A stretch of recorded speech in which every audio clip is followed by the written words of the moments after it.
Hello, and welcome to The Fool and the Philosopher. The Philosopher and The Fool. I think that modern human living is killing people.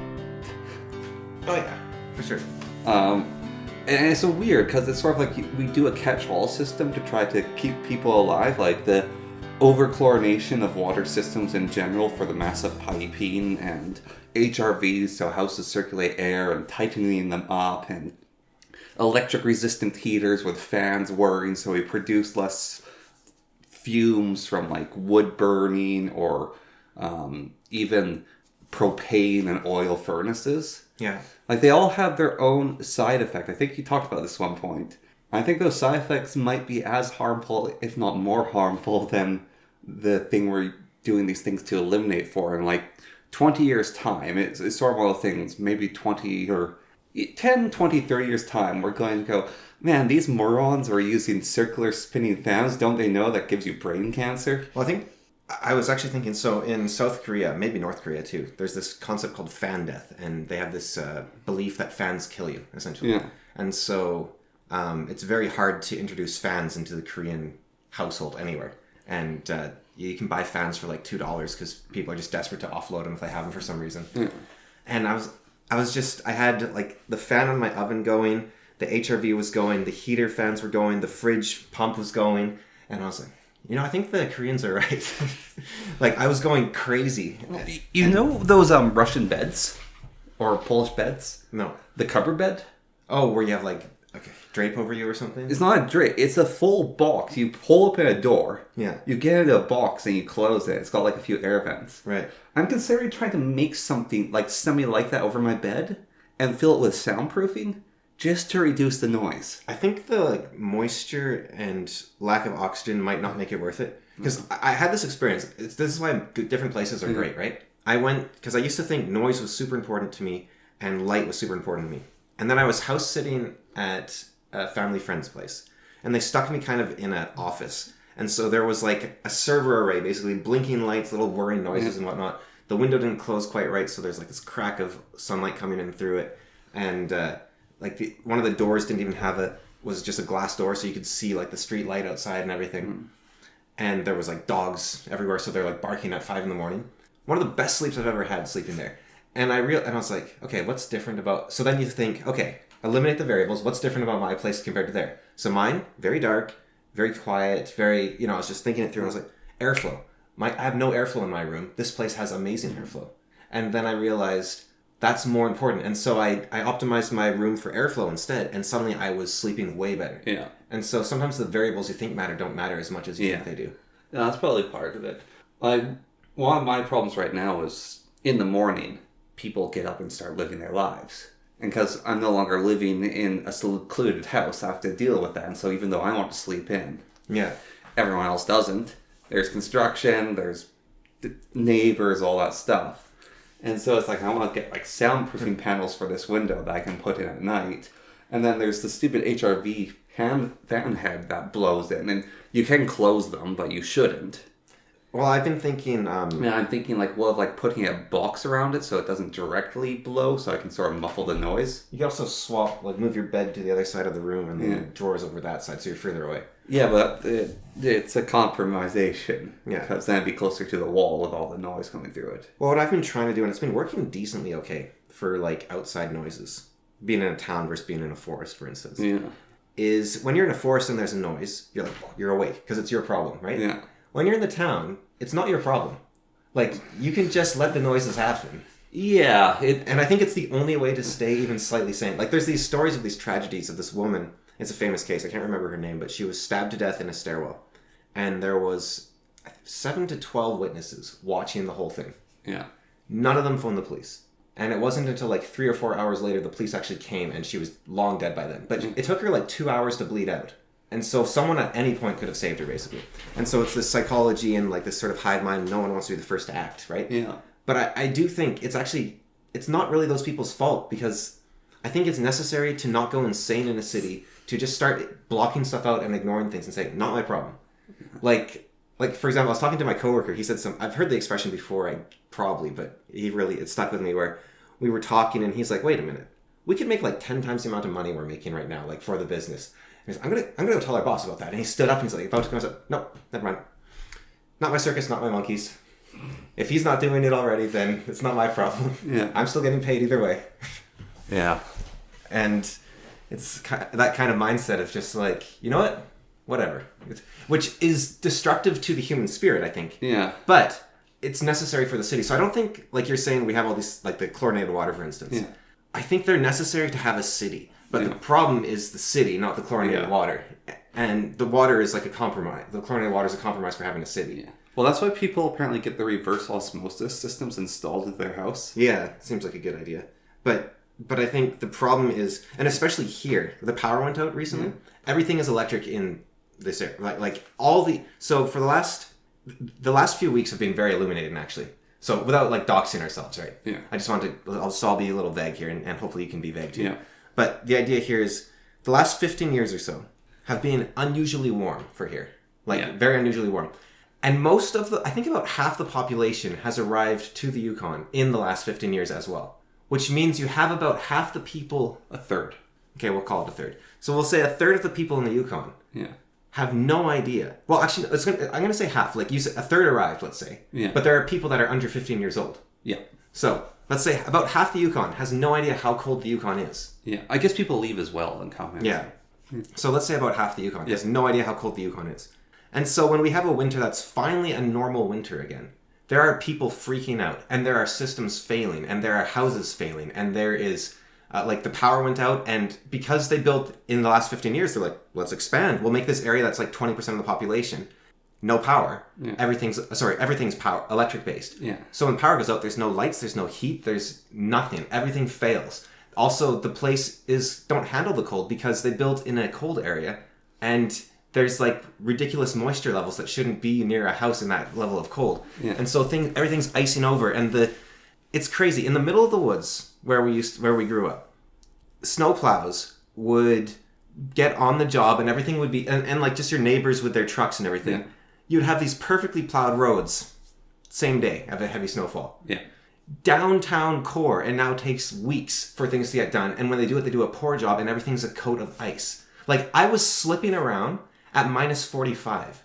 Like, ice isn't slippery at minus 45. Like, you have to have a very polished surface to pull that off. And how that happens is if the grader doesn't know what they're doing, which I don't think they do, because they're going to be low-wage employees who have been hired recently, is you can't grade directly against the pavement. Yeah. Because if you do, that creates friction, it heats up the blade, and it melts melts the snow, which freezes into ice. Yeah, you need to leave that little skiff there, I guess. Yeah. Yeah. Actually, I was thinking about that when I was shoveling my walk. Like, I went right down to the pavement, but I was thinking, wait, should I just be leaving like a little bit there just so I have like a surface to walk on? I wasn't sure how I wanted to do it, but I don't think it mattered too much in the end. But it was definitely a thought I had. Mm-hmm.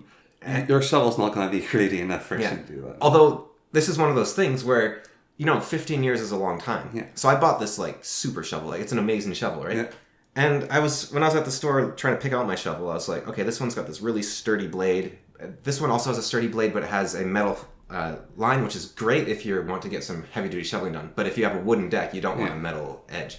So I got like a plastic edge, but it's like super hard plastic. So great shovel. It's like, yeah, why would anyone get one of these other shovels? And then I was shoveling, and it's like, what's the difference between like a wooden handle and a metal handle? I don't know. But once it hit about minus 35, I grabbed my shovel, and I was like, oh yeah, that's why you have wooden-handled shovels. There's a different thing as well with the plastic shovel. Yeah. Is don't use it at minus 35 because it's going to shatter. Yeah.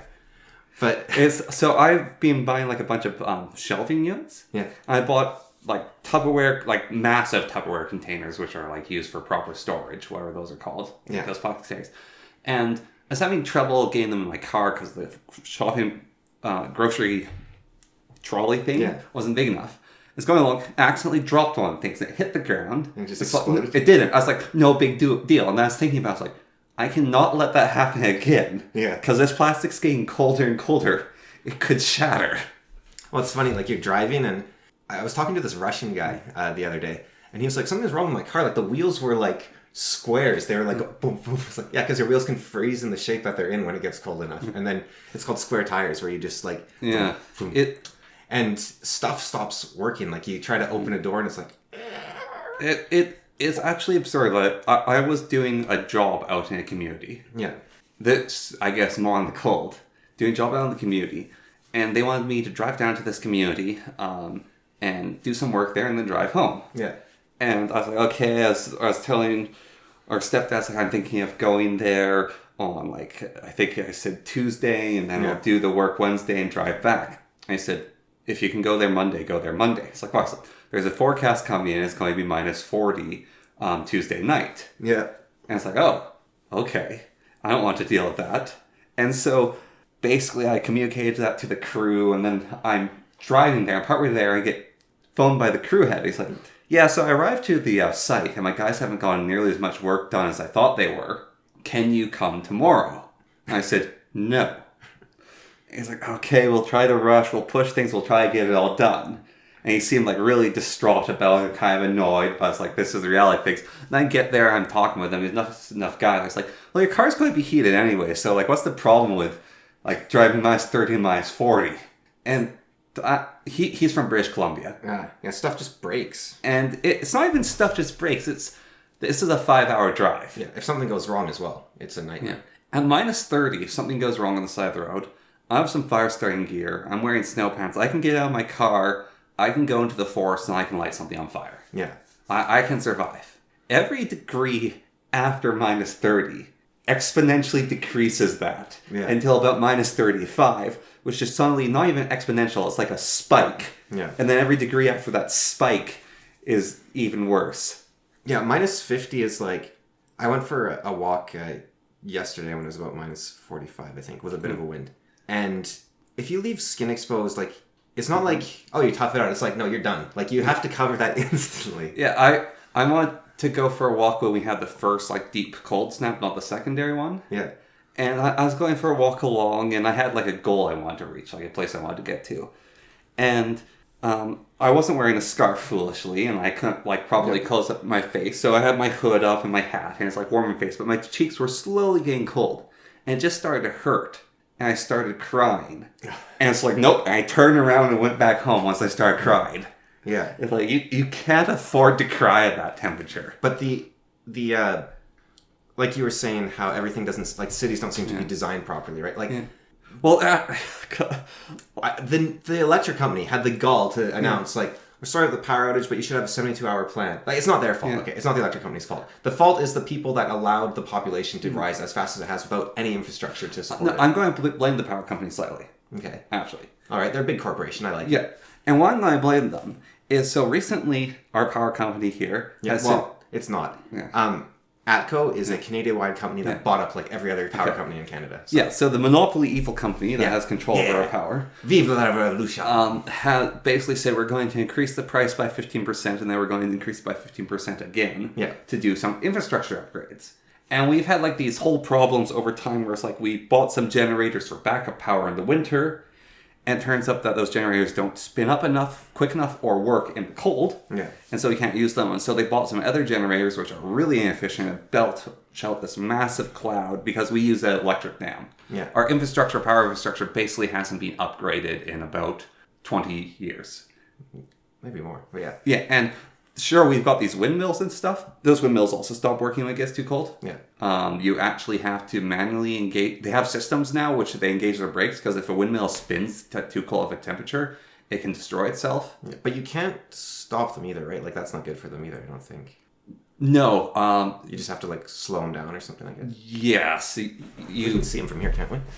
Maybe. Where's some of them? You have to engage... No. Yeah, you can see them. Well, sort of. You have to... They just don't spin at this temperature, actually. They're not even spinning. Ways to dox yourself 101. Yeah. I mean, they're viewable from a massive area. Yeah. Anyways, so then ATCO has the gall to say to us, I'm actually going to put it like this, which is, oh no, we didn't upgrade our infrastructure in the last however many years. And also, massive subdivisions are being prompted to be built with electricity, and there's these big initiatives that change out everyone's power to electric. And we know this has been happening, but no, we haven't done anything about it. And now it's -40 in Christmas time. It's -40 for 4 weeks. So please don't be warm. Use less heat. Share a room with someone so your passive heat can generate to heat it up. This isn't our fault. You have to deal with our mess up. Well, I think it's just a reality of the situation that they can't supply that much power. And so I think the problem really is in the hands of the people that were like, yeah, we can double our population in 20 years. Like, no problem. And we really can't. Like, there's no food store. Like, we when the roads collapse already, we have troubles. And now we have, like, 10,000 more people. We haven't had a road go out in a few years. But if it happens now and we have, like, 10,000 more people, it's like, that's going to be bad. And our housing is a night. Like, there's no parking anywhere in, like, anywhere. So it's a nightmare. A little bit before, this is cool because it's how weather works. Before we had the cold snap, it got really warm and that snowed a lot. Yeah. So I was supposed to meet our dad downtown for supper at a restaurant. And this is like the biggest snowstorm we've had in a really long time, actually, as well. Yeah. And so I get to the top of the hill to downtown. I don't know if I remember it snowing that much ever. Like, yeah, once. Like, so I get to the top of the hill to go downtown. And by the time I get to, I guess the Walmart, it's 10 minutes. Yeah. Because of traffic. Yeah. And I'm like, okay, I'm supposed to meet him at 6. Yeah. And I'm already going to be late. And so I keep driving, and at the corner to another place, there's a traffic accident. Yeah. Because people didn't understand the snow and the ice. And so I take a turnoff. Everyone's using this turnoff to use these back alleys. No one knows how to drive down these back alleys because they never do it. And there's a bunch of snow down there. There's these snow skiffs and stuff. People are getting stuck in there. People are driving slowly and poorly. So I maneuver my way through there. I go into an even deeper back alley, which actually no one's using. And then I find a parking lot, and I get out, and I send our dad a message. I'm halfway across town. It's going to be faster if I run to the restaurant than to drive. So I run to the restaurant. I look down the street, and there's like a bunch of police cars trying to like help out a different traffic accident. There's no way of being able to turn onto different streets. Yeah. Like these people, all these new people don't know how to drive in the snow, and there's also just too many people, and so it makes it even harder. Well, the craziest thing too, like, so one of my two of my neighbors, right? Yeah. I've got neighbors from like Switzerland possibly, and then I have someone, she's from northern BC, right? And so when it got super cold, it's a bit colder than they're used to, but they're used to cold, right? They know what to do. But then, for some reason, like, we have so many Filipinos and Indians coming here. And now, Filipinos especially, like, I don't think the Philippines gets cold at all. Yeah. Like, India, I'm pretty sure they have some cold mountains and whatnot in the north. But even then, like, that's nothing compared to here. And so it's like, and the last 15 years, as well, like I said, have been warmer. So we've been, it's cruel. We've been luring these people up here. Like, oh yeah, come get jobs, get whatever. Oh, the winters aren't as bad as they say. Come on up. And they're like, oh yeah, no, this is fine. And then it hits them with reality, and everything breaks. Like, I knew some people, they didn't have a block heater in their car. They just drove it up from Vancouver. And Vancouver is liable, I think. Like, they're the only city in Canada that can sell cars without block heaters. I was looking at this temperature map. It's like, it's a global map. Yeah. Actually, that map was insane, because like the hottest temperature on Earth at the time I was looking at was 30 degrees. Yeah. So I was like, it was a cold day. Yeah, just cold. On Earth. But I'm looking at Canada. I was like, cold, Victoria. It's like, you bastards! Like, everywhere is at least -8. Yeah. Except like Vancouver and Vancouver Island. No, Vancouver Island's cold. It's the south part of it. So it's Vancouver and Victoria. Like, Vancouver was 1. Yeah. And Victoria was +8. Yeah. Now, having lived in Victoria, when Victoria's +8, it is freezing cold because their houses are terrible. And there's the wind from the sea. The humidity. Yeah. Like, you know, here, like, if it's cold, your face starts peeling from, like, right? When it's cold in Victoria, your bones start hurting. Like, it's... Yeah, I had a mix of that in Alberta, which is, Alberta's slightly drier, but also slightly colder. Yeah. And I was near the southern border. Like, I was in Lethbridge, a city right in the southern border. But I was biking during the snowstorm. And it's like, oh yeah, I have my, like, winter gear. And biking during the snowstorm, it's like, I'm getting wet, and it's about -3. Yeah. And it's like, we were taught survival. Like, if it gets below below 0, if you get wet, you're dead. Yeah. And it's like, this is bad. Well, yeah, it's not as bad as, like, being -20 and whatnot or something. Yeah. But the other thing is, like, I think the cold here, it's very honest, it tries to kill you. Yeah. But like, BC cold tries to poison you. But on the other hand, If you start like working out in BC cold, you'll get warmer. Yeah. Here, you stay cold most. That's the thing with your car. Yeah. Like, I've even noticed trying to drive up hills, I just have to drive slower. Oh, yeah. It's like the ground's slightly slippery, but also the car just starts making noises that I'm worried something's going to snap. No, you have to treat your vehicles gently. And the engine never warms up, not properly. No, it takes like 30 minutes of driving. It was hilarious when I was in that far community. They have a ton of ravens.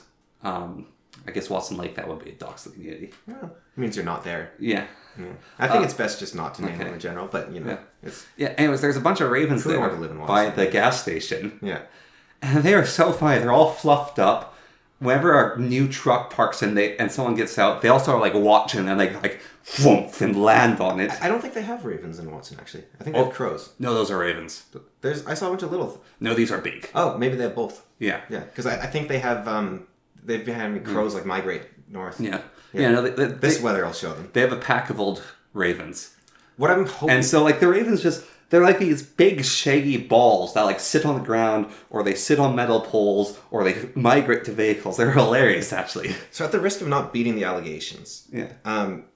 You know how back in the day there used to be this huge hullabaloo about spruce beetles, and it's like we need 2 solid weeks of minus 40, or spruce beetles are going to destroy the forest, right? Yeah. And we used to get that pretty consistently, and then like 2007, 2008, I think we had like a year or two where it was like we weren't getting as many minus 40 days, and then it went back to normal at like 2009, and it was like okay, but then after about 2010, 2011, it's just been like minus 35 has been like the standard instead of minus 40. And it's been way warmer, and that 5 degrees makes a huge difference. And well, also, I don't believe a lot of temperature readings because in like other communities, like I've been checking, people said, "Oh yeah, it's minus 46." Some people said it's minus 52 here. Yeah, I think the reading's a general reading in an actually semi-warm region, which is just dumb. Yeah, well, yeah, it's in like the warmest part of the Faro yesterday was the coldest place in Canada, and I was like, okay, but where's the airport? Like, because they measured the airport. It's like, is the airport in the middle of a valley or is it on top of a mountain? Well, airports are usually near where people live, and they've got a lot of tarmac. They're going to be warmer. Yeah, well, they tend to be like outside of the place, right? But yeah, I guess the tarmac will warm stuff up. That's a good point. Yeah, so I was like, how cold was it actually in Faro? Right? Yeah, like they put it in the what do they have, a lead mine? Well, it's also like. I don't know about the readers because I have a thermal camera. Yeah. It stops working at about minus 40. Yeah. My car reader digital car thermometer stops at minus 30. I think mercury is good to like 50 or 70 or something. Mercury's like that. good to 72. And then I don't know what they put in like the non-mercury ones. Metal coil depends on how much coil you have. Oh, not the spring ones, but like there's still, you can still get thermometers with like a liquid, but I think it's alcohol or something. I don't know what it is. But that one I don't think is good past about minus 40. Yeah. And then my spring claims it's good to minus 50. I don't know if that's true. They lose accuracy. Yeah. So it could be like plus or minus however much. Yeah. Yeah. But anyways, what I'm kind of hoping is that this is a return to normal, that we keep having this level of colder, right? Yeah. And now this is where the allegation part comes in. It's not for the spruce beetles. So in the Yukon, there's a concept called a sourdough. Yeah. Which, now I hate sourdough. I hate the word. It's like what people are to moist, I am to sourdough. Yeah. The word just doesn't work for me. And I also don't like the bread that much, and I don't like people's fascination with it. I think it's absurd. Yeah. But the term itself, I like what it represents, I do like, which is basically you have lived through the Yukon for a winter. Yeah. And now, technically, the original term was you lived through Dawson for a winter, which is about as extreme as you can get in the Yukon for the most part. Because, I mean, Old Crow I don't think Old Crow even gets colder. I think Dawson is basically the coldest. That really north community gets colder. Which, like 11 people. Old Crow is about as north as it gets, I think. Yeah, this place gets colder than Old Crow. Old Crow's in a valley. Okay. So just some like little like Inuvialuit sort of. Yeah, it's an 11-person town. Okay, because there's a place like most of the records for cold temperatures have been set in that town. Okay. Snag, I think possibly. Yeah, it's in the Yukon. Yeah, I think is Snag Alaska or the Yukon? It's Yukon. Yeah. So it might be Snag. Okay, but anyways, minus 70 something was recorded there. Yeah, somehow. So the idea of a sourdough has been cheapened in the last 15 years because you're like, oh, well, yeah, minus 30. Like, you don't need snow pants at minus 35. No. It's a good idea, but you don't need them. Yeah. And so people are like, oh, yeah, I lived through a Yukon winter, whatever, it's fine. But this now, I think once you hit about I think 40 is a nice spot, but 45 is the sweet spot for this. Yeah.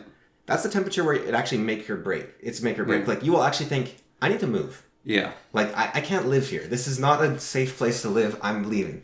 And I want people to leave. I want people to realize that it's really, really cold here, and I want them to leave. And I'm worried about my neighbors. Yeah. They lived in... Yeah, let's not Yeah. go. But, I know where they're from, though. Yeah. Yes. Yeah, but, like, I looked at their door. Yeah. And it's covered in, like, ice and fog on the inside. Yeah. It's like, I want to talk to them about, like, their HRV and just, like, the general humidity inside their place. Well, because they might not know. Here's the thing. My work is I go to people's houses. Yeah. And in the past little bit, I've gone into 2 different houses. Yeah. With people from Asia. Yeah. And they're asking for assessments for specific things. Yeah. And I discover their houses are moldy on the inside. And like bad levels of moldy. Yeah. And so the first person I was talking to is like, oh yeah, my sister came up and she said it's too dry here, you should have your humidity higher. So I have my humidity for like a couple of years set to like 50 or something. Yeah. Or 40. It's like in the winter that's too high, it should be around 30. Like in the summer you can have that 40, in winter it should be at 30. Yeah. Just don't have it this high, and contact a mold remediator. Yeah. And it's like, okay, I'll do that. Then the other family I went in there and talked to them, it's like, yeah, you've got some mold problems, your like fans aren't working, all that stuff. It's like, yeah, I went to the doctor and said I had some skin problems, and so the doctor said, oh yeah, set your humidity to 70. And so I had it at 70 for a year. It's like, yeah, you can't do that. Well, that's the problem though, right? The doctor's not wrong. Yeah. And you're not wrong. The problem is you can't live here. You have to go to Hawaii or something, like, because this is too cold. Like, it's too cold to live here en masse. We shouldn't have this many people here. We should only have the people that can actually handle the cold. And that isn't necessarily even a skill issue. That could be a genetic issue. Yeah. Like, you can't actually have people who have like dry skin necessarily, like have really bad eczema or scabs or something. Like, you might just not be able to live here. Yeah. Or people who have like poor blood flow or whatever else, right? Like, this is a very extreme environment, and we've been pretending for the last 15 years it's not extreme. It's just another economic unit. Yeah. And this is the part. This is why I like this cold, because the world is not fungible. So, right, like, people are not fungible. We have the human resources episode, but this is the same idea, but to everything. Humans are not fungible, and neither is land and the location. Like, you can't just stick 20 Pakistani fungible workers in this economic zone and have them work. It's like, they will die. Yeah. It's too cold. It's actually too cold. And the houses, you can't just build a house with a coat. It won't work either. Like, you need wood heat backup, or you're going to be in trouble. It's actually interesting because this And I want people to remember that. I want the cold to get people to leave, and I want people to be afraid. And now, it doesn't have to be people from Pakistan. There are people from we know a guy. I don't think he's from Pakistan. I think he's from just India. But we know a guy who, he's out at minus 40, dancing his heart. He's awesome. Yes. He knows how to be a Yukoner, right? But like I was telling you, that Russian guy I was talking to, Russia's a very cold country. But he was like, I've lived here 12 years. This is the coldest winter I've ever experienced. Yeah. It's like, go back to Moscow. Right? Well, Moscow's warmer. Yeah, that's why I said Moscow. Yeah. I'm not saying that as a stereotype. I'm saying, like, go somewhere warm. Yeah, well, that's another thing. There's like, I like Russians. I was talking with a Russian woman. Yeah. And she's like, it's always cold. I have to have my temperature high. Yeah. But it's too expensive. It's like, you're just going to have to wear more sweaters. Yeah. But what I'm getting at is not that Russians suck and Indians are awesome. It's each individual needs to make their own choice. But right now we have a bunch of people who are fungible HR candidate workers who need to leave. And we need the sourdoughs, the actual sourdoughs, Ubermensch, to stay. But I don't think it's... Now, I'll stop that thought. You were going to say something else? No. Okay, fine, I'll say the thought then. So, I've been reading a bunch more Mein Kampf. And there it is. Well, it's strange. Well, it wasn't actually Mein Kampf that was bothering me. It was a comment I made on YouTube. So, a guy called P.F. Young, he did a video about the post-war consensus. And how instead of Satan, we have Hitler, and instead of God, we have nothing. And so we've been saying basically just run away from Hitler, and the post-war consensus is falling apart. So we now no longer have Hitler as the boogeyman, because people are realizing, which I was kind of warning about on the podcast for a while, I think, like, people are going to realize Hitler is human. Yeah. And then we're not going to have a devil, right? Like, I didn't say it in those terms exactly, but that was sort of the worry. Like, we're not going to... And the problem with that is if our only standard for evil is Hitler and we say Hitler's no longer evil, then we're allowed to do what Hitler did, which is not the lesson you should be taking away, but that's what's happening. And for example, there's this part in, so Hitler apparently, he was a very early riser. He'd get up at like 5 a.m. Yeah. And this is in Mein Kampf, and this was after the World War I. He was in the army barracks. And he had this hobby he'd do, because I guess you can't just be up and about in the army barracks at like 5 in the morning because you'll tick off everyone else, right? So he had to wait until 7 most of the time. So he would take like big chunks of bread, like not like edible exactly, but it was like the hard crusts or like a chunk of bread that had been left out to dry, whatever. And he'd scatter them about his room. Yeah. And so he could watch mice play in the morning. Like, so the mice would be like going at, like wrestling for the bread or playing or running across the room. And he said, it warmed my heart seeing those silly little creatures play with each other. And I knew what it had been like to face hardship in my own life. So I was happy to see a lesser creature, like not have to deal with the same hardships. That is not, you can't read that and say this man is pure evil, right? Yeah. Like, this is a guy who looks at mice and he's like, oh, they're so cute and they're silly little creatures.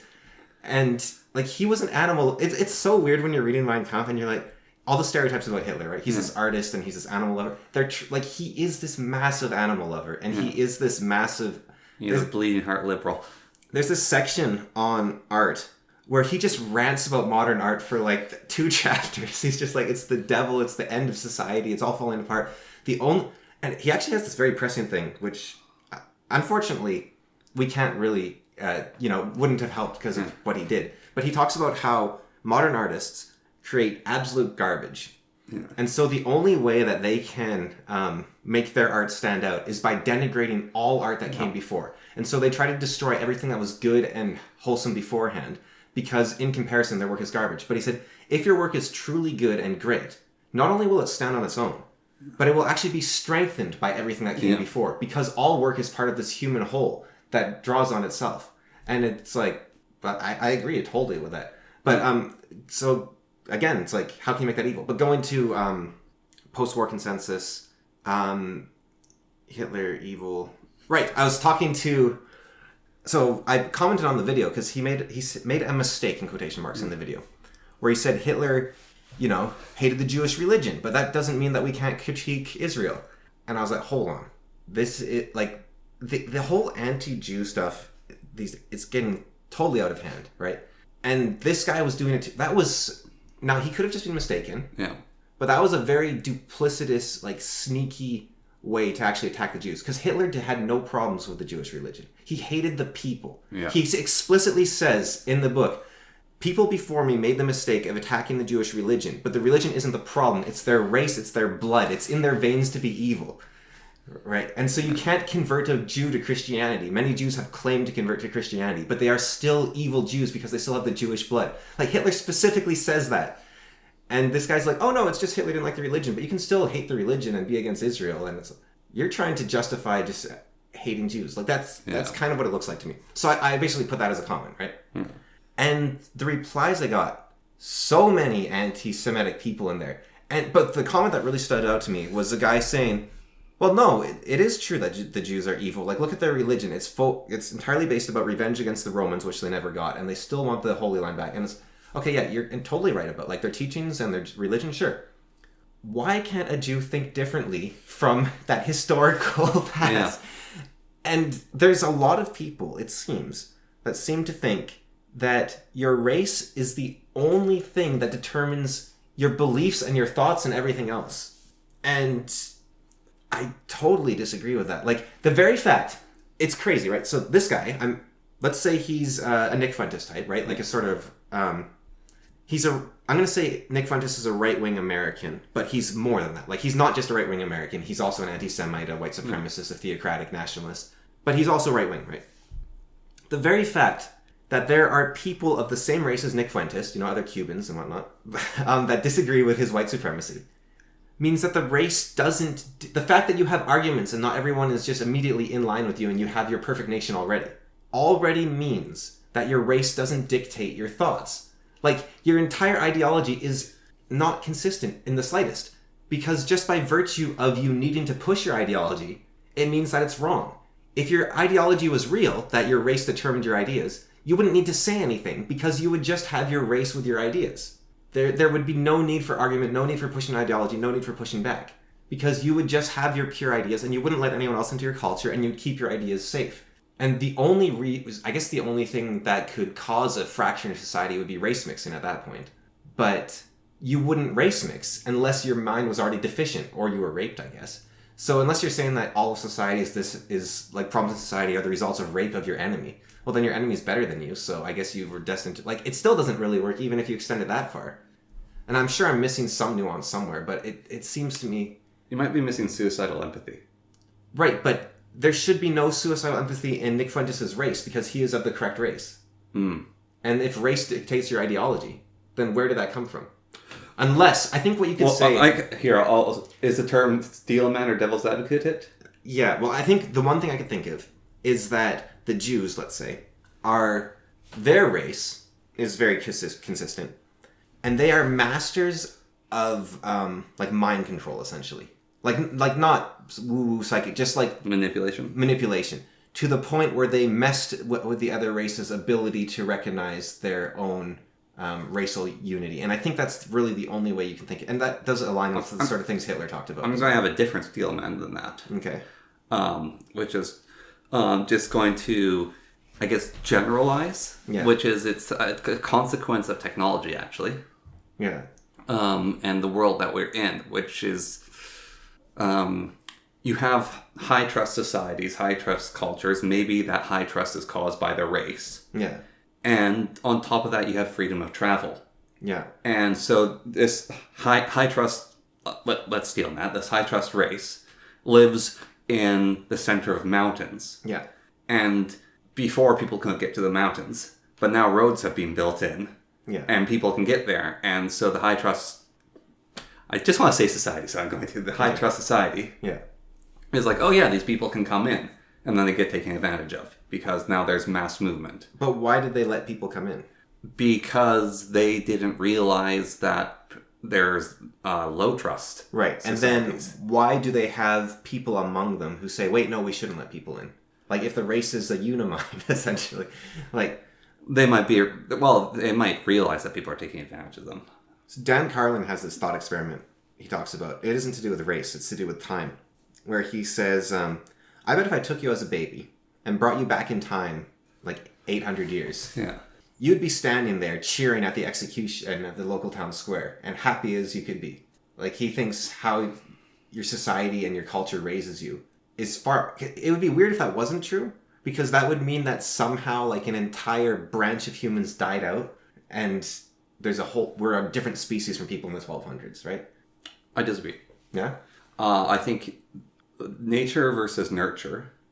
Some studies suggest that 70 to 30%. Nature being 30, nurture being 30. And that 30 can make a big difference. I think it's 50-50. Closer. I don't think we have any studies that really prove it.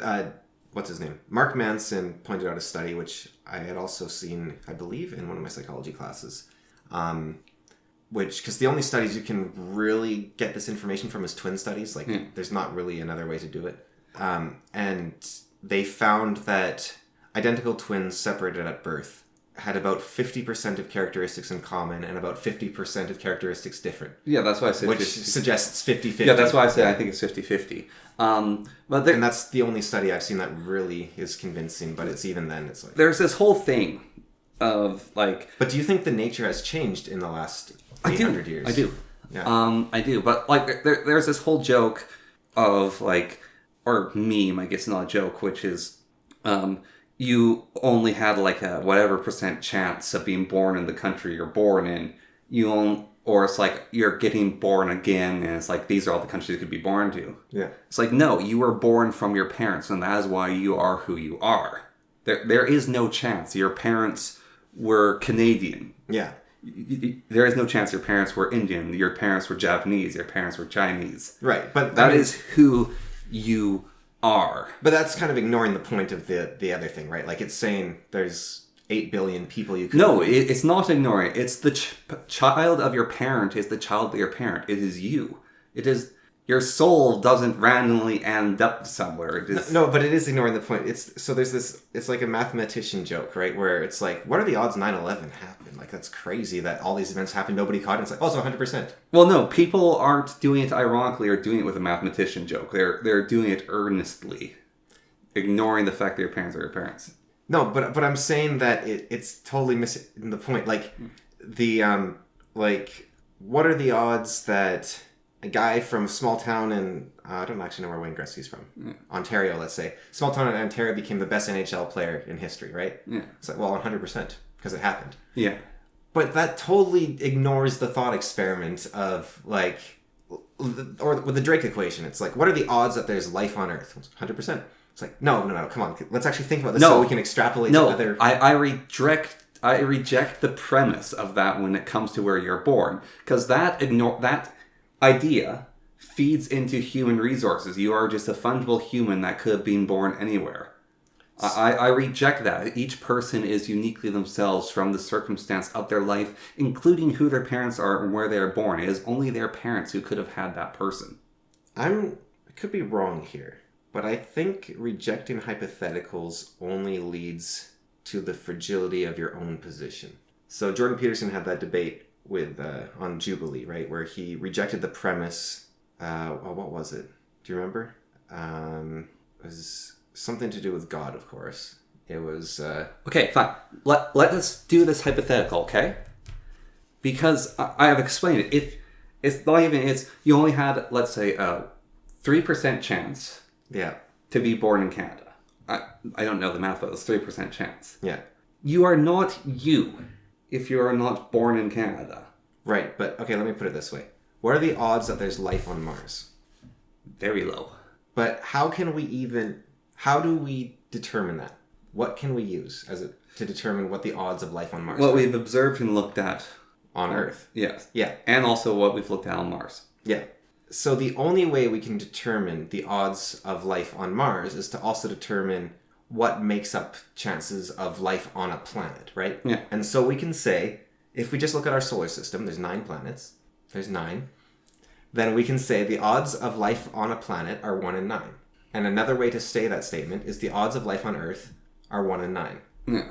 Now, what we say is that... Now, it would also be correct to say, if you limit your scope to Earth, it's like the odds of life on Earth are 1 in 1, right? Because there's life on Earth and there's Earth. But if we want to extrapolate, what are the odds there's life on Venus? We'd be like, well, 1 in 9, right? Because planets have about an 11% chance to have life on them, according to our best statistical models.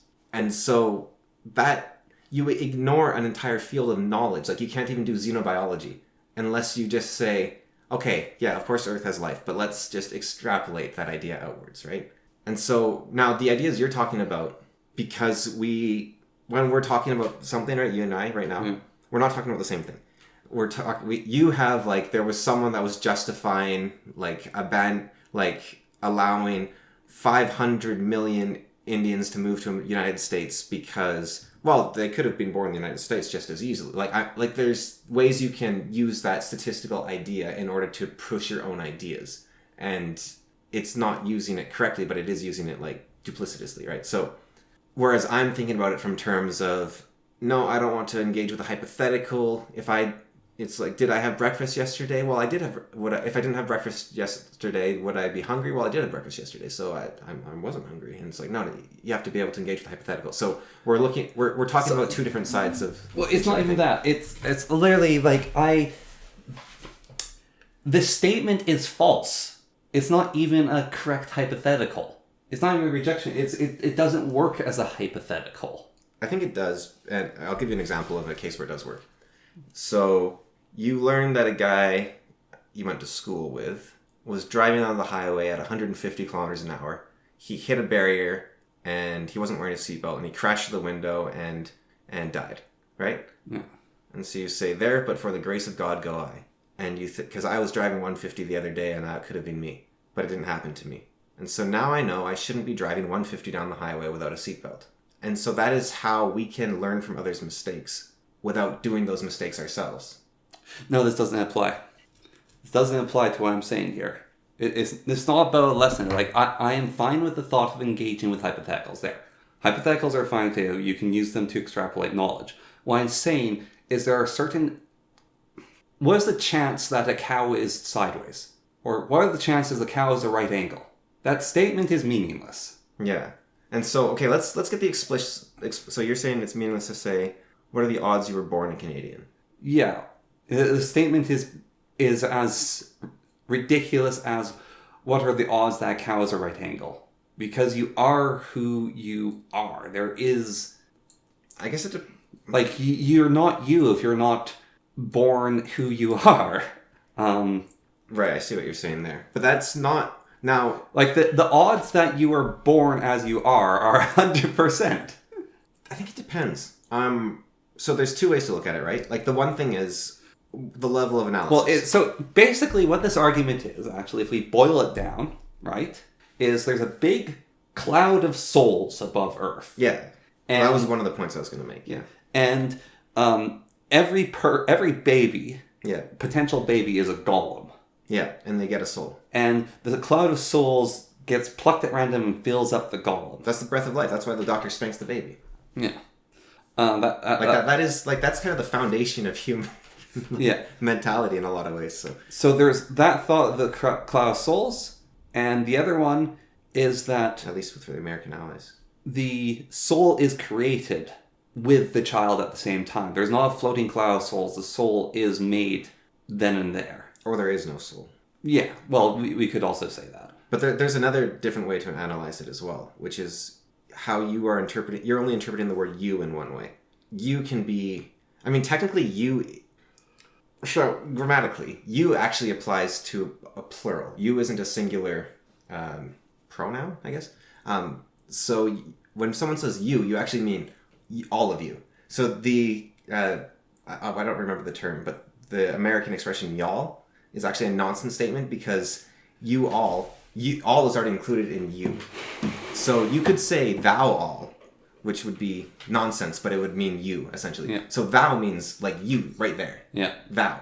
But you is actually everyone. So what are the odds you, humanity, is born into a human body in a specific location? And so if you're looking at a level of analysis of humans, then you say, what are the odds a human is born in Canada? And we made up the number of 3%. So the odds a human is born in Canada is 3%. Yes, and I'll accept that. Yeah. And so when they say you, I think they're referring to... No, they aren't. They're using the twisting of words. No, but I think what they're doing is they're conflating the two in a way. So sometimes. Yeah. So that they are actually saying that, like you were saying, the human resources thing. Yeah. A human is just a unit. So what are the odds you, a human, are born... See that's the jump right there, right? Yeah. What are the odds that you, a human, are born there? And so I guess that is a little duplicitous, isn't it? It's a little... And that's why I reject that. That's why I'm saying I reject it. I'm not rejecting hypotheticals. I'm rejecting evil. But I think what you could do instead is divide it. Now, it's very hard to find the divide, right? But it's like, are you saying the odds that I, myself, my soul, was born to this body? Are you saying that I, the material... Because the material that makes up me, it could only ever be in this one location, right? Like that's... Yeah. I mean, you could debate. What if your parents, the plane they're going to take to move to whatever location crashed, and so they actually, before they were able to get on it, so instead they had to go to Australia, and then you could say the odds I was there is like 50-60, like 60-40 or whatever. Yeah. Like that's one way to look at it. But there's actually a great scene. I don't remember the movie. But this is actually, I think, might encapsulate exactly what you're trying to say. So there's these three guys, and they're trying to, I believe they're trying to infiltrate a high school or something, so they get fake IDs. Yeah. And so they get these names that they're not made to stand out. And so, and this, by the way, it takes place in like 90s America, right? Yeah. And so, it's like, but they two of the guys, they choose names that are a little bit cooler than they should be. It's like, I'm like John Steele, and it's like, that's ridiculous. People are going to totally get that. Oh, what name did you choose? Mohammed. What? It's the most common name on earth. They'll never detect that. It's like, what? Nobody is named Mohammed in the United States. Yeah. And even if they are, it's not going to be a white guy, right? Like, yeah. And so I think that's kind of what you're getting at is Mohammed's the most common name on earth. So if you had a random name, the odds are it's going to be Mohammed. Yeah. Except that totally ignores the history of where you grew up, who your family are, everything, right? Like, yeah. Even on that, you can go into a teleporter. But it's not a... wormhole teleporter. It's dismantle you and put you to the next place again. Yeah. And so, is that you on the other side? That's like the first question. Yeah. And then we go, no, we actually have perfect data on this. Yeah. The data goes through, and it's 99% you, 1% copy. Yeah. Would you use that portal? Well, I don't know what that means. Like, that doesn't actually mean anything to me, because it's like, what is 1% copy, and what is me, right? Like, Exactly. I need those defined, because so here's a different. It's the same thought experiment but different. Sun expands, supernova incinerates Earth, right? And then, because the universe is infinite and stuff can happen, doesn't mean anything will happen, but it's likely, right? Yeah. Some random particles smash together a bajillion light years away into the exact configuration, including the neural firing of you just after the or at the split second that supernova would have happened, right? Yeah. So is that a new person with false memories? It's really a lame superhero. Is that I am Constance Man. I am a constant in the universe, no matter what. So copyright law would actually say that the moment those particles are arranged in that configuration, you actually would, like, essentially your soul would snap into reality at that point, right? Like, yeah. Because if I just type out like someone's book on my own hardware and print it off, I don't have the exact same ink as that. That isn't that object at all, right? But copyright law says these are identical. You have created the same thing here, right? Yeah. It's snapped into existence. And so that would be you, like, in all intents and purposes. And so I think, or let's say it doesn't happen instantly. Let's say that 100 million years from now, the circumstances in the universe somewhere finally align, that you snap together just all the particles in alignment, and it's you. Yeah. But your memories are like from just 5 minutes before the supernova, so you missed that last 5 minutes. Or not your memories, but your arrangement. Your arrangement was 5 minutes before that.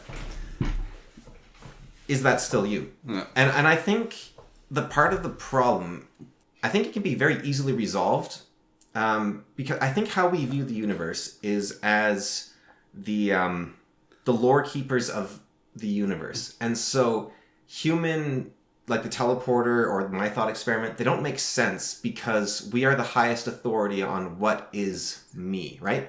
But if the moment you introduce God into the equation, or something just even on a tier above humanity in terms of the lore keepers of everything. So if the universe is an observation-based universe, which is how we treat I'm not even saying this has nothing to do with physics. I think the physics proof might have actually come from the fact that we view the Earth through our own the universe through our own observation.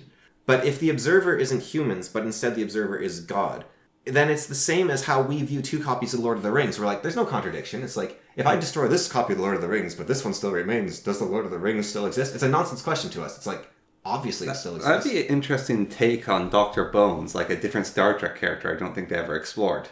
Yeah. Well, do you know about Dr. Bones in the original Star Trek? She, like, fell in love with a ghost or something? No, that's TNT Crusher. Yeah. So Bones hates transporters. Yeah. Because he doesn't trust them. They scour your particles, they bring them across the universe. He's uncertain if you're even you afterwards, so he always tries to avoid using transporters because he hates them. Yeah. What would be interesting, they never explored it, I don't think they did, is a counterfoil to him for at least one episode of a deeply religious man. Yeah. It's like, no, there's God in the universe. Yeah, God will sort it out. It's fine. Yeah. Yeah. And like have that counterpoint instead of having the hypothetical philosophy of no, you're still you even if it's like a copy or anything. It's like no, this is God sort of. You know, it's even weirder. Like Star Trek, fair enough, but Sherlock Mercenary, I don't think has a character like that. And no, they basically did everything you could with multiple U's. Yeah, no, they should have actually. Yeah, they explored so much that would be a good explanation. Is it doesn't have to be Christian, but it could be just like a deeply religious man. They actually go the complete opposite route. There's the captain. What can you spoil Sherlock Mercenary is about the ride through and through. Yeah. And if I say someone dies, that doesn't actually. Okay, which time? Yeah. But when the captain dies, super heroically. Yeah. They have a backup copy of him, and they say to the backup copy, like, you were so brave, you saved everyone at the risk of your pain and your death and everything. Yeah. And they actually built a statue of him because he was so brave. And he said he fell in love with a woman. And they built a statue of the captain for a sacrifice. And the copy of the captain, like the backup copy, and they're saying, "You were so brave, thank you so much." And he was like, "No, don't call me him. I could never be as brave." Yeah. That's like the complete opposite. Like, he doesn't think he could live up to the ideal of himself. Yeah. Which... Well, I think one of the really sad parts of that as well is, like, the falling in love part. Yeah. Is that version of the captain actually fell in love with one of the main characters. Yeah. And the copy of him doesn't love her. And see, my intuition is like, that wouldn't happen at all. Like, I don't think we have that much free will. I think you fall in love with that person. Like, I operate very much like, I think synchronicity, like young synchronicity, is maybe the best descriptor of it. But like when you first moved into this new place, I was thinking, there's a chance that stepdad will be here and I need to ask him a question. So I'll take the paperwork that I need to give him just in case he's there. And I go there and like, he's there for like 15 minutes. And I walked at a random time of the day and I run into him just as he arrives, at the exact same time he arrives. And I have the paperwork on me because I thought that. Yeah. And that's kind of how I operate my life. I'm like... I feel like you would like parts of the Baki anime. What, with the invisible food? Yeah, so you saw that scene, right? Yeah. So one of the first scenes in the... So there was the old anime, which was him becoming the best fighter in the world, which is he went to the underground arena. Yeah. And then there's like the modern show, which continues the comic, where... so the story picks up, which is basically after he becomes the best fighter in the world. He's not the best, he just won the tournament, so he has the title. A bunch of death row mate prisoners all escape at the same time. Yeah. And they all head to Japan to try to challenge Baki to a fight, because these guys are all like amazing fighters, all these death row prisoners. They don't all fight Baki, but it's the narrator voice comes on as like Barack Obama, like he explains something to invisible food. So the narrator voice for this is synchronicity. Happens at various different times. There was I love the author because he just pulls things out of his ass, basically. But it's like, there's a ship carrying a bunch of nitroglycerin during a storm. Yeah. And usually, this would cause a massive explosion.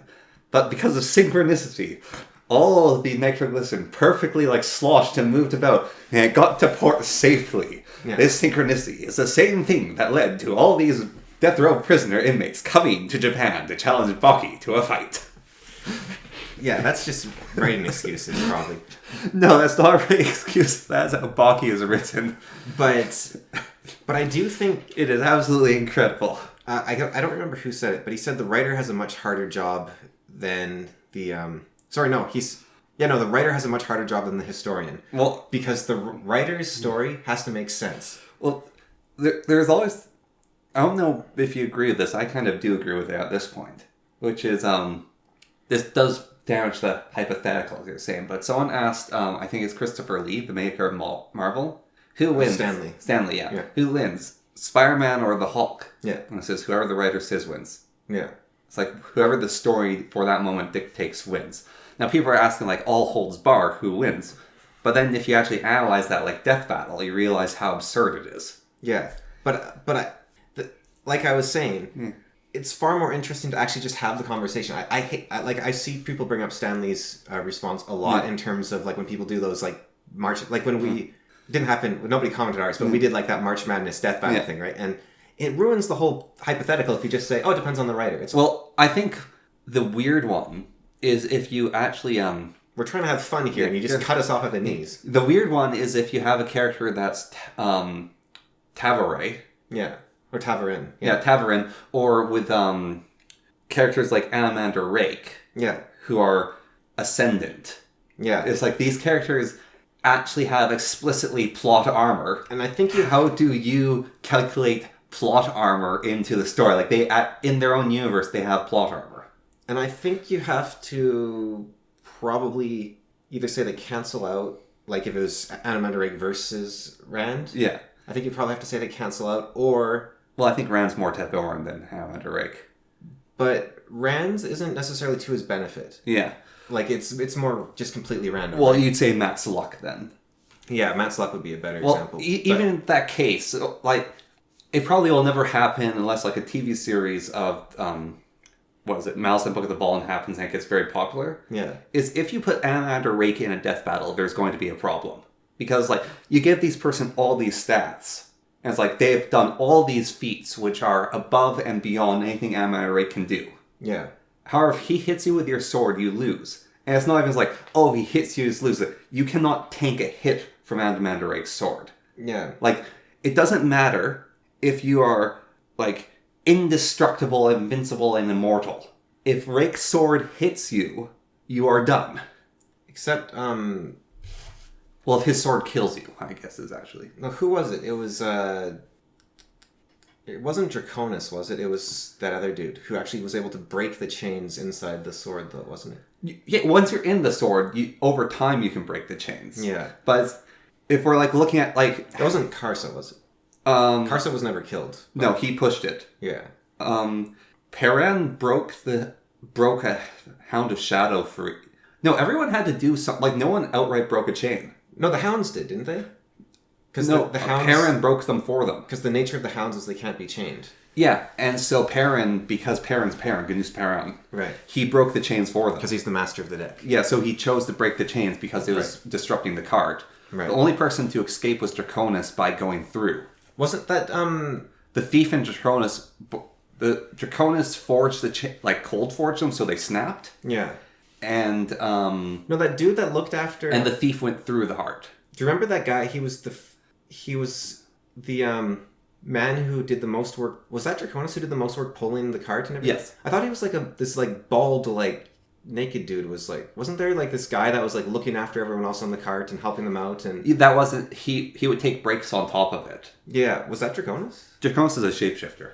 Oh, okay. Or I thought it He's might have been... whatchamacallit. He's the things that live in the houses. Right. Oh yeah. As your house. I forget what they're called. Yeah, Yeah. but Xanthai. He's a Xanthai. Those are shapeshifters. But the that demon who was the equal to Animander in the first book. Yeah. He was Pearl. Yeah, he's like super. Yeah, like, he was pretty. cart. He was like an awesome. He's a nice guy, right? Yeah. Yeah. He's helped people along. Yeah, because demons are just different dimensional entities, essentially. Yeah, but anyways, the point of the whole hypothetical is that it doesn't matter all your stats and your feats. Yeah. If, like, the battle between Rake and the Swordmaster, where Rake lost on purpose, that's, it's like, yes, you can be a better fighter than Rake, but if someone encounters Animander Rake, like, they might not know what his sword does. And if you don't know what his sword does, then you might not block it, because you might go, I'm going to rely on my toughness or my armor. Yeah. And that doesn't work against that sword. Speaking of Dason Ulter, right? Yeah. And the note of what we're talking about, and Decembre, the god. Yeah. Actually, in mythology, there's a case of this as well, which is Hercules. Yeah. Hercules is spirit, and Hercules is godly form. All right. Yeah. So I was talking about like the god is the meta level, right? Yeah. So when it comes to Malazan Book of the Fallen, we are the meta being, theoretically, reading the books, right? Yeah. And Decembre and Dason Ulter make no sense to me. And so do you think like God would be confused if you had like the particles reconfigure and the other part you'd be like, wait, what's going on over there? I don't know if God can be confused. God's like, are they the same person or aren't they? I'm not sure. Well, God, under Descartes' definition, God can't be confused. No. But I don't view God necessarily as like a perfect being. But well, here's how I view God. Yeah. I think this is the best way to describe how I view God. Yeah. Is I am. Yeah. Well, And so the God that is I am doesn't mean he's perfect. It just means he's the source of existence, right? Like the font of everything doesn't have to be full. the God that is I am, the lo, let there be light, and there was, and it's good. Yeah. That God doesn't need to know if you are you or if it's confusing. You are. Well, that snaps it. You are. That the God that I am is absolute certainty. And so that God doesn't know everything. That God doesn't know everything. It knows everything. It doesn't know everything, underline. It knows everything, bold for the know. It is it would be in a sort of like Kabbalistic sense, it would be the source of knowing, right? Like, I really like the... I like my description is, it doesn't know everything and know is underlined. It knows everything and know is is bold. Well, that doesn't necessarily mean anything to someone that isn't you, though, right? Yeah. So I'm thinking in terms of like the Kabbalistic, like geocentric model of the universe. You have Earth at the center, and then you have the edge of the solar system is God, and God is everything in between as well. Yeah. And so he is the center, and he is also the entirety.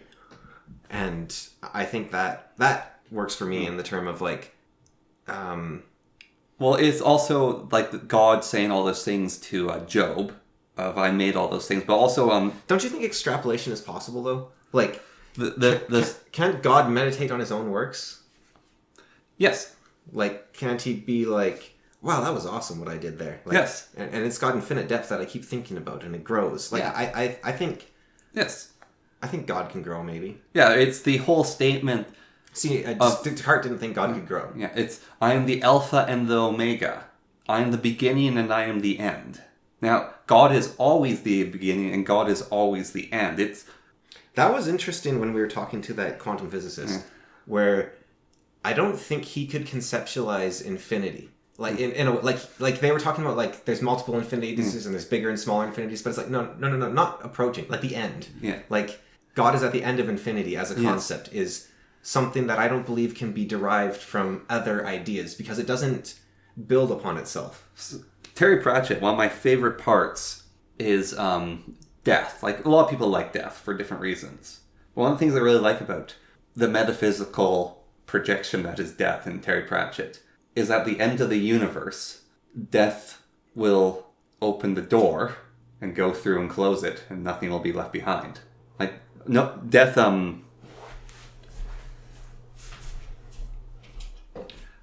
has a perfect memory in Terry Pratchett. He remembers everything.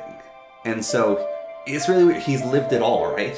Like, he is... Death in Terry Pratchett's works is the Omega. Yeah. And he did a really good job of actually having him be the end.